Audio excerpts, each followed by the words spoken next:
मोदी जी और उनकी private limited company घुसपैठिया Bihar में खोज रही थी और वो इनके सिरहाने बैठे हुए। फरीदाबाद से दिल्ली तक घुसता हुआ मोदी शाह की नाक के नीचे आकर बैठा हुआ था। अमित शाह और नरेंद्र मोदी घुसपैठियों की छोड़ी हुई हवा सांस में घुसेड़ रहे थे और उन्हें हवा तक नहीं थी। भारत का सुरक्षा सलाहकार एक नकली जेम्स बॉन्ड है जो राजनीतिक प्रवचन देता फिरता है। अमित शाह को इतिहास सबसे निकम्मे गृह मंत्री के तौर पर याद करेगा। पहलगाम से पुलवामा और दिल्ली तक नरेंद्र मोदी की छाती पर चढ़कर गरबा करते हैं आतंकवादी। बिहार में दूसरे फेज की वोटिंग से ठीक एक दिन पहले दिल्ली में धमाका होता है। दिल्ली के दिल में धमाका होता है, यह कहना चाहिए। आज ये दिल्ली सरकार में मंत्री है, विधायक है। क्या सिर्फ इसलिए बच गया ये क्योंकि इसका लिंक भाजपा से है? ये सवाल किए जाएंगे दोस्तों, मगर उससे पहले आपके सामने एक ऐसी तस्वीर जो बहुत कुछ कहती है। प्रधानमंत्री नरेंद्र मोदी आज ही भूटान के दौरे पर निकल गए। ये देखिए, उनके स्वागत में तस्वीरें आ रही हैं भूटान से। सबसे पहले तो ये वीडियो देखिए, प्रधानमंत्री का ये वीडियो है जब वो जाने वाले थे, जब वो विमान को बोर्ड कर रहे थे, सवार हो रहे थे विमान पर। मैं आपसे एक सवाल पूछना चाहता हूं, क्या प्रधानमंत्री को दिल्ली के लाल किले नहीं आना चाहिए था? क्या बहुत जरूरी था भूटान जाना? यानी कि प्रधानमंत्री, इतने दिनों तक तो आप बिहार में रैलीज कर रहे थे और दिल्ली में इतना बड़ा धमाका हो जाता है, भूटान चले जाते हैं। यहां देखिए, भूटान में उनका स्वागत हो रहा है। पिछले 11 साल से प्रधानमंत्री मोदी जिस जगह पर तिरंगा फहराकर देश के सुरक्षित हाथों में होने की लफ्फाजियां करते हैं, उस जगह पर धमाका होता है। इस धमाके का संदेश बहुत बड़ा है। यह धमाका मोदी के सीने पर हुआ है। यह सीधे सीधे प्रधानमंत्री नरेंद्र मोदी के इकबाल को चुनौती है। इस धमाके में लोगों के बदन के ही चीथड़े नहीं उड़े हैं। इसने राष्ट्रवाद के नाम पर चलाए जा रहे मार देंगे, ठोक देंगे, घर में घुसकर मारेंगे और चुन चुनकर मारेंगे जैसी मक्कारियों के परखच्चे उड़ा दिए हैं। आप कह सकते हैं कि ब्लास्ट पर राजनीति नहीं होनी चाहिए, लेकिन जनाब, यह विशुद्ध राजनीति है। इस धमाके की जड़ में ही राजनीति है, क्योंकि सिर्फ और सिर्फ राजनीति की वजह से पिछले 1-1.5 महीने से दिल्ली भगवान भरोसे थी। दिल्ली को चलाने वाला कोई था ही नहीं, बल्कि कहना चाहिए देश को चलाने वाला ही कोई नहीं था। बिहार चुनाव के ऐलान के साथ ही प्रधानमंत्री मोदी के साथ दिल्ली का पूरा सरकारी अमला बिहार के इलाकों में चुनावी पर्यटन पर निकल गया। प्रधानमंत्री मोदी बिहार में थे, रक्षा मंत्री राजनाथ सिंह बिहार के दौरे पर थे, दिल्ली की मुख्यमंत्री रेखा गुप्ता तक अपने सूबे को बेहाल छोड़कर कमल खिलाने के लिए कीचड़ में गोता लगाने बिहार पहुंच गई थी। और आपको, हमको भरोसा दिया जाता है कि देश और दिल्ली सुरक्षित हाथों में है। नाकारों और मक्कारों की फौज के बूते सुरक्षा नहीं हो सकती। ये लोग बेईमानियों और बदमाशियों के बूते सिर्फ चुनाव जीत सकते हैं। यह तो गनीमत है कि बिहार में दूसरे फेज के लिए चुनाव प्रचार खत्म हो चुका था, नहीं तो मोदी सरकार का एक मंत्री दिल्ली में नहीं मिलता। दिल्ली धमाके के फौरन बाद प्रधानमंत्री मोदी एक शोक संवेदना का ट्वीट जारी करके छुट्टी पा लेते हैं। एक आतंकी घटना पर पूरी कांग्रेसी सरकार को सवालों के तीरों से बींध देने वाले नरेंद्र मोदी के सीने पर ब्लास्ट होता है और चेहरे पर शिकन तक नहीं आती। धमाके के दूसरे दिन देश के निकम्मे प्रधान की दिनचर्या की शुरुआत बिहार चुनाव के दूसरे फेज की वोटिंग के लिए प्रेरणा संदेश जारी करने के साथ होती है। इसके बाद दूसरे ट्वीट में वो अपने आलिशान उड़न खटोले के साथ मुस्कुराते हुए तस्वीर जारी करते हैं। कहते हैं, दिल्ली वालों, अपना अपना देख लो, हम तो चले परदेश, भूटान नरेश के जन्मदिन के जलसे में शामिल होने। सोचिए कि देश शोक में डूबा हुआ है और देश का प्रधान बर्थडे मनाने फुर्र हो गया। क्या इससे बड़ी बेशर्मी कुछ हो सकती है? जरा सोचिए कि आपने किसको प्रधानमंत्री चुना है। वो जो पुलवामा हमले के दौरान जंगल सफारी के मजे लेता है, शूटिंग करवाता है। पहलगाम में जब पर्यटकों पर आतंकी हमला होता है तो प्रधानमंत्री सऊदी अरब में झिंगा लाला कर रहे थे। दिल्ली धमाके से पहले मोदी जी बिहार में चुनावी दौरा कर रहे होते हैं। धमाके के अगले ही दिन बर्थडे पार्टी के सेलिब्रेशन में शामिल होने रफ्फू चक्कर हो जाते हैं। फिर भी आपको भ्रम में रखा जाता है कि देश सुरक्षित हाथों में है। लेकिन इसे मानेगा कौन? देश की आंतरिक सुरक्षा के लिए जिम्मेदार होता है देश का गृह मंत्री। हमारे देश के गृह मंत्री अमित शाह धमाके के बाद अस्पताल में भर्ती घायलों से मिलते हैं, धमाके वाली जगह जाकर मुआयना करते हैं और देश के नाम संदेश में कहते हैं कि सूत्रों के मुताबिक धमाके में 8 लोगों की मौत हुई है। जी हां, देश को पहली बार ऐसा गृह मंत्री मिला है जो अपने आधिकारिक बयान में सूत्रों का हवाला देता है। समझ नहीं आता है कि वो देश के गृह मंत्री हैं या किसी टीवी चैनल के संवाददाता। गृह मंत्री धमाके की जानकारी के नाम पर जनता को सूत्रों का सिरा थमा देते। लगाओ अंदाजा, 2-3 दिन बाद कोई तड़कती फड़कती कहानी पेश कर देंगे।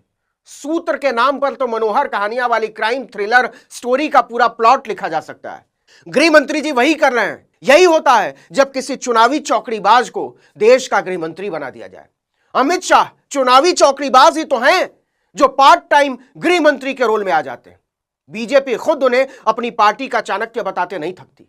अमित शाह अपनी कलाकारियों और कारगुजारियों के बूते चुनाव जितवा सकते हैं, देश की सुरक्षा की जिम्मेदारी नहीं उठा सकते ना। इस बात में अब कोई शक नहीं रह गया है। देश की आंतरिक सुरक्षा की जिम्मेदारी निभाने वाले एक और जेम्स बॉन्ड हैं, नकली जेम्स बॉन्ड। अजीत डोभाल, राष्ट्रीय सुरक्षा सलाहकार, 80 साल की उम्र में भी इस फर्जी जेम्स बॉन्ड को मोदी सरकार ने काम पर लगाए रखा है या मोदी सरकार को खुद डोभाल ने काम पर लगाए रखा है, कोई नहीं जानता। उनके रहते हुए पुलवामा होता है, पहलगाम होता है, दिल्ली होता है, उरी पठानकोट होता है, लेकिन इनकी ऐश मौज पर कोई आंच नहीं होती। कोई जवाबदेही को लेकर सवाल नहीं पूछता। डोभाल को लेकर सिर्फ 30-40 साल पुरानी जासूसी उपन्यास सरीखी कहानियां तैरती रहती हैं। उन्होंने मोदी सरकार में रहते हुए क्या तीर मार दिया, इसको लेकर एक कहानी नहीं मिलती है। जाने 80 साल के अजीत डोभाल ने मोदी की कौन सी दुखती रग दबा रखी है कि नाकामियों का अंबार लगाकर भी वो राष्ट्रीय सुरक्षा सलाहकार बने हुए हैं। कैबिनेट मंत्री का ओहदा है उनके पास। घुसपैठियों का कब्जा, आप मुझे बताइए, ये घुसपैठियों को कब्जा करने देंगे क्या?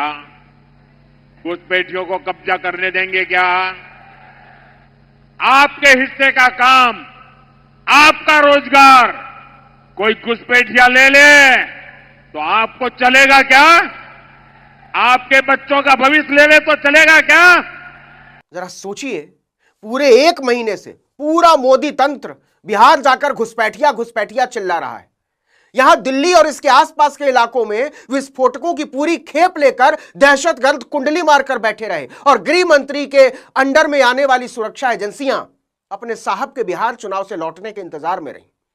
साहब बिहार चुनाव से वापस लौटे, दिल्ली फरीदाबाद से लेकर लखनऊ तक में सुरक्षा एजेंसियों के छापे पड़े, हजारों किलो विस्फोटकों के साथ दहशतगर्द पकड़े गए और उसी दिन शाम में दिल्ली दहल उठी और अगले दिन प्रधानमंत्री बर्थडे मनाने विदेश उड़न छू। फिर आप कहते हैं कि धमाके पर राजनीति नहीं होनी चाहिए। अरे मालिक, यह विशुद्ध राजनीति की वजह से ही हो रहा है देश का यह हाल।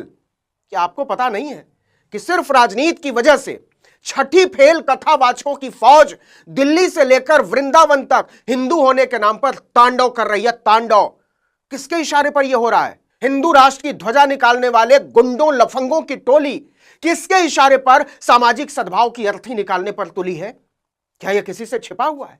क्या इसमें किसी को संदेह रह गया है कि पिछले 11 साल के मोदी राज में रामलला से लेकर हिंदू होने के झूठे गौरवगान के मध्यम पड़ जाने के बाद किस तरह से आरएसएस हर हिंदुस्तानी को, हर भारतीय को हिंदू बनाने का आह्वान कर घृणा और विद्वेष की आग में भड़काने की फिर से कोशिश में लगा हुआ है? दरअसल हिंदुत्व के चुनावी चिराग की लपट के धीमे पड़ जाने के बाद इसे फिर से लहकाने की कोशिश में किया जा रहा है ये सब। और इन सब के होते भारत में शांति और स्थायित्व की सोचना आसमानी ख्याल से अधिक कुछ नहीं है। इस देश में किसी भी बड़ी वारदात के लिए देश के गृह मंत्री अमित शाह को कटघरे में रखा जाएगा? इतना बड़ा हमला पहलगाम में हो गया, क्या देश के गृह मंत्री अमित शाह को कटघरे में रखा गया? क्या यह सवाल पूछा गया कि राष्ट्रीय सुरक्षा सलाहकार की क्या जिम्मेदारी है, अजीत डोभाल की क्या जिम्मेदारी है? और अब दिल्ली में इतना बड़ा धमाका, देश के गृह मंत्री से एक सवाल नहीं, जबकि यह इतना बड़ा इंटेलिजेंस फेलियर है। जिस नंबर उमर की बात की जा रही है, जो इस वक्त यहां इस कार में दिखाई दे रहा है, बताया जा रहा है कि उसका लिंक फरीदाबाद मॉड्यूल से है। सरल शब्दों में कहा जाए, फरीदाबाद में 2900 अमोनियम नाइट्रेट पहुंचता है। मकसद था दिल्ली और आसपास के इलाकों में बड़े लेकर आना। और सबसे बड़ी बात, 2900 किलोग्राम अमोनियम नाइट्रेट फरीदाबाद में कैसे पहुंचा, इसको लेकर कोई सवाल नहीं। यह अपने आप में बहुत बड़ा इंटेलिजेंस फेलियर है और यह एक एक करके सामने उभर कर आती है। याद कीजिएगा, धारा 370 जब हटा दी गई थी, जब पूरा कश्मीर ब्लैकआउट में था, उसके बाद क्या हुआ था? उसके बाद वहां के मजदूरों को मारा जा रहा था आतंकवादियों द्वारा, पंडितों को फिर से पलायन करना पड़ा था, यह सब हो रहा था। आप सबकी याददाश्त कमजोर है, मगर इसी मंच पर मैंने वो मुद्दा उठाया था। मणिपुर भूल गए आप लोग? मणिपुर में कितने हालात खराब थे, उसको लेकर कितने लोगों ने सवाल किया, बताइए। क्या देश के गृह मंत्री को कटघरे में रखा गया? सबसे बड़ी बात, पहलगाम हो जाता है। कोई नहीं जानता कि पहलगाम जहां तमाम टूरिस्ट थे, वहां से सुरक्षा को क्यों हटाया गया। कोई नहीं जानता। यह सवाल कोई नहीं कर रहा देश के गृह मंत्री से। और ये तमाम घटनाएं एक के बाद एक लगातार दोहराई जाती हैं। दिल्ली में दंगे हो गए, 70 लोग मारे गए। क्यों हुए ये दंगे? भारतीय जनता पार्टी का यह नेता कपिल मिश्रा पुलिस की मौजूदगी में कह रहा था उस वक्त कि अभी तो डोनाल्ड ट्रंप है, हम वापस जा रहे हैं, कल हमें पुलिस भी नहीं रोक पाएगी।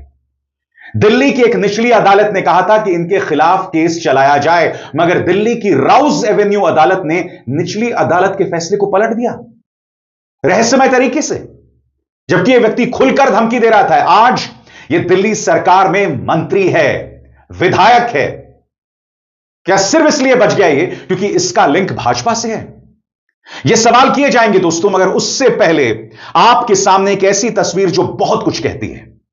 प्रधानमंत्री नरेंद्र मोदी आज ही भूटान के दौरे पर निकल गए। ये देखिए, उनके स्वागत में तस्वीरें आ रही हैं भूटान से। सबसे पहले तो ये वीडियो देखिए, प्रधानमंत्री का ये वीडियो है जब वो जाने वाले थे, जब वो विमान को बोर्ड कर रहे थे, सवार हो रहे थे विमान पर। मैं आपसे एक सवाल पूछना चाहता हूं, क्या प्रधानमंत्री को दिल्ली के लाल किले नहीं आना चाहिए था? क्या बहुत जरूरी था भूटान जाना? यानी कि प्रधानमंत्री, इतने दिनों तक तो आप बिहार में रैलीज कर रहे थे और दिल्ली में इतना बड़ा धमाका हो जाता है, भूटान चले जाते हैं। यहां देखिए, भूटान में उनका स्वागत हो रहा है। मैं आपसे पूछना चाहता हूं, यह संवेदनहीनता की अति नहीं है तो क्या है?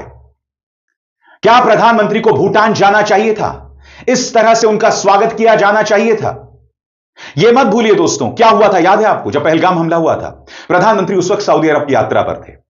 प्रधानमंत्री अपनी यात्रा को रद्द करते हैं, वापस आते हैं। आपको याद है गोदी मीडिया ने क्या कहा था?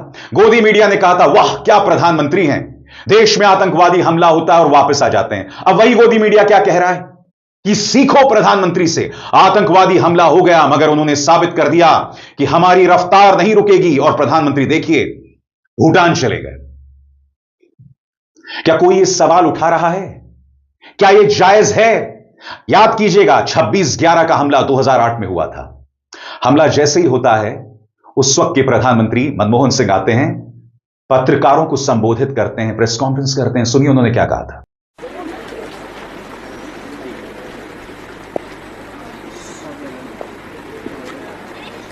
Sonia ji and I have come to Mumbai to share the deep sorrow of the people of Mumbai at this tragedy. The terrorists have struck once again. और मैं नहीं भूला हूं, उस वक्त गुजरात के मुख्यमंत्री, आतंकवादी हमला चल रहा होता है और विपक्ष का किरदार निभाते हैं, प्रधानमंत्री पर सवाल करते हैं। उस वक्त के मुख्यमंत्री नरेंद्र मोदी के ये सवाल आज के प्रधानमंत्री नरेंद्र मोदी को आईना दिखा रहे हैं। खुद सुनिए 2008 में उन्होंने प्रधानमंत्री के कर्तव्य के बारे में क्या कहा था, और अब तो खुद भूटान चले गए। देखा जाए। कल प्रधानमंत्री जी का राष्ट्र के नाम जो संदेश था, कल मैंने भी मीडिया का माध्यम से अपनी भावनाओं को प्रकट किया था, लेकिन देश को प्रधानमंत्री से बहुत कुछ अपेक्षाएं थी। कल राष्ट्र के नाम उनका संदेश निराशाजनक रहा। जाहिर सी बात है विपक्ष इस पर हमलावर है। आम आदमी पार्टी के सांसद संजय सिंह क्या कह रहे हैं आपके स्क्रीन पर? आग लगे बस्ती में, मोदी अपनी मस्ती में। देश पेन में, मोदी प्लेन में। देश की राजधानी पर आतंकवादी हमला हुआ, प्रधानमंत्री जन्मदिन मनाने निकल पड़े। गृह मंत्री बिहार चुनाव में व्यस्त हैं। देश कब तक ऐसे संवेदनहीन प्रधानमंत्री और गृह मंत्री को बर्दाश्त करेगा?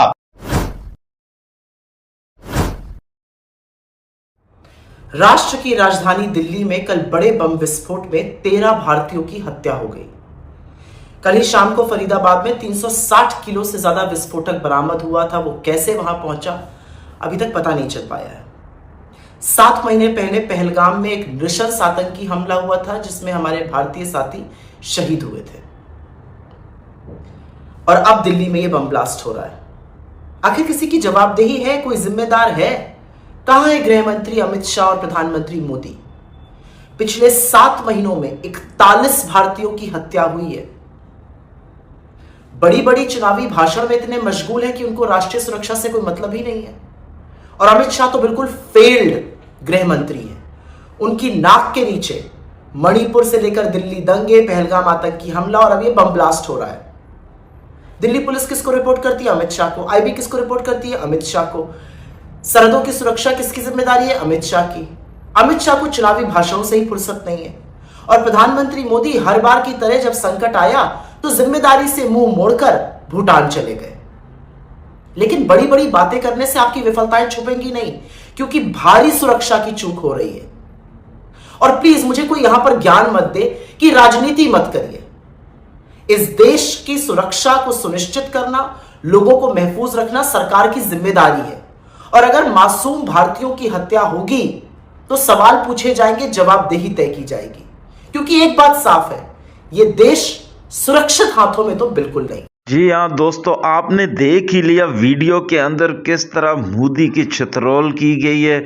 और सबसे बड़ी बात कि मोदी ने इस दफा पाकिस्तान के ऊपर इल्ज़ाम नहीं लगाया कि ये पाकिस्तान ने करवाया है। उसको पता है अगर पाकिस्तान के ऊपर इल्ज़ाम लगाऊंगा तो फिर आगे से जो जवाब मिलेगा ना, वो पहले भी उनको मिल चुका है ऑपरेशन सिंदूर में। इसी वजह से वो उसने जो है ना अभी चुप रहा है। वो आज के लिए इतने। मजीद अगर इस तरह की रिएक्शन वीडियो देखनी है तो हमारे चैनल आदि न्यूज़ को सब्सक्राइब कर लीजिएगा। अगर वीडियो पसंद आई तो वीडियो को लाइक और दोस्तों के साथ शेयर ज़रूर कर लीजिएगा।